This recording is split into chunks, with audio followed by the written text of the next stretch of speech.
there, viewers. I'm Paul at the Seattle Chinese Times, here with James, who's with Gearbox Studios to my right. To my left, I've got Joel, who's with 2K Australia, showing off Borderlands, the pre-sequel here at PAX Prime 2014. And I played the game firsthand, and I gotta say it's a fantastic game already. I'm a big fan of Borderlands, and going out into space and playing as the bad guys, what made you guys want to go that avenue? Well, I think it was one of those things where when we were wrapping up some of the DLC efforts with Borderlands 2, we were going through a lot of the fan feedback, and there was a very common request for going to the moon, and also like what happened between Borderlands and Borderlands 2, because it kind of just, there's this huge gap of history that clearly happened, and so it seemed like the best time to tell that story. And you know, we have these characters in Borderlands 2 that are affiliated with Jack, like Wilhelm and Nisha, that they were clearly important to him in some way, so it just felt like the natural time to tell that story. Exactly. And yeah, it was a really good chance to explore this story of Jack and these other characters, but also by going to the moon, it meant we were able to bring in these new gameplay features like low gravity, so you can do these massive jumps and then slam down to the ground. You can do a double jump by using your oxygen. All the enemies also, they can kind of flush you out of cover by jumping over you and then stomping down on you. We got to change the way we built the levels by making them more vertical, and we got to kind of have just one more little element that we can use to design characters as well. So all of the characters have skills that make them more powerful in low gravity or make their stomp more powerful.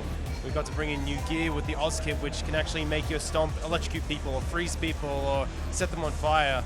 So it was just, you know, it started out as this kind of fan request, and it turned into this, hey, this is actually this really awesome Pandora's box of cool ideas we can attack. Pandora's box.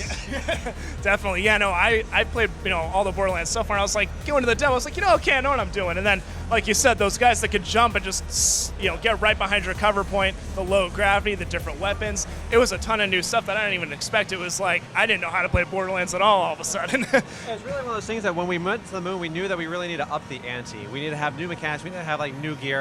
It wasn't just about like adding like new sniper rifles, it was about adding like new elementals and adding new ways to go into combat. You know, the auction system is this big thing. It's like you can revive your friends with it. You can do larger jumps. You can do double jumps. You can do the slams. And like now that I've got the slams and the double jumps, I don't want to go back. Like I'm definitely spoiled by it. Exactly. Once you have that taste, you just want more and more and more. Absolutely. But that's what we were going for. And I also like, so the whole cast of characters now are ones that we've seen in Borderlands 2 that were some bad guys as well. And they've got, their appearances look a little bit different, especially Wilhelm's. And I've heard that his appearances change as you upgrade them. Oh yeah, absolutely. So particularly with his central skill tree, it's called Cyber Commando. You know, in Borderlands 2, he's the head on top of the loader. In this one, he hasn't quite got to that point yet. But as you go down his skill tree, you can actually change him. You'll see him visually change. So you can get one called Power Fist, where you actually replace his arm with this robotic arm. And it's really, really powerful. It has about a 4-second cooldown. But if you freeze someone and then you punch it, they'll just shatter into a million pieces. You can also replace his legs to make his slam more powerful. So you're kind of telling the narrative of the character by going down the skill tree. So we want to dive, you know, because people are already familiar with these characters, we need to make sure that their stories were fulfilling and correct and, you know, worth it. And Wilhelm's a really cool one because you can actually tell his story and upgrade him yourself.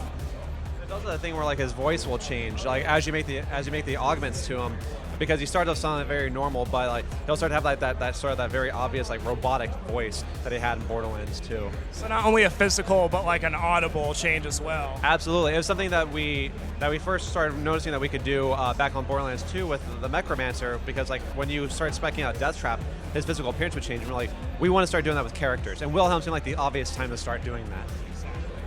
And also with Borderlands the pre-sequel, it's a whole new area for players to explore as well. It's not just the same old wasteland environment. As you were saying, this is space. This is a whole new frontier. Yeah, it's the first time we left Pandora, which is another reason why we had to make the gameplay feel so different and fresh, and, you know, have new moon enemies, and even, you know, the culture on the moon is different. There are these ex-Dahl engineers, and they're kind of Australian up there on the moon, which is just a funny thing that happened during the development, but it works because it is a completely new place, and they grew up under different conditions, so it kind of makes sense to have a different culture on the moon. But you're not only going to the moon, which is varied enough. There's huge parts we haven't shown yet for spoiler reasons, but you also finally get to go to that Hyperion space station up in the sky and see what all that is about. You know, it's shooting down on you. It's really annoying in Borderlands 2, but you actually get to go explore inside of it. And it's kind of a work in progress as well. You'll be able to look up into their skybox and see that they're still building it, so you can imagine some of the cool environments that you'll see up there. So it's kind of like a Death Star kind of thing. You see it finally getting built to get to actually go explore that big evil empire sort of thing. Yeah, it's really cool to be able to see that sort of evolution. You especially for fans that play Borderlands 2, like they know what it'll end up looking like, but it's really cool to kind of see like the history in action, right? Definitely. I can't wait to see it. And when's the street date again for the shelves? Borderlands PreSequel will come out in North America on October 14th. Joel, you want to handle the Australian date? Yeah, it comes out in Australia on October 16th and then internationally on October 17th. Excellent. Well, I can't wait to get my hands on it. And thank you both for taking your time to talk with us. Our pleasure. Thanks. Thank you.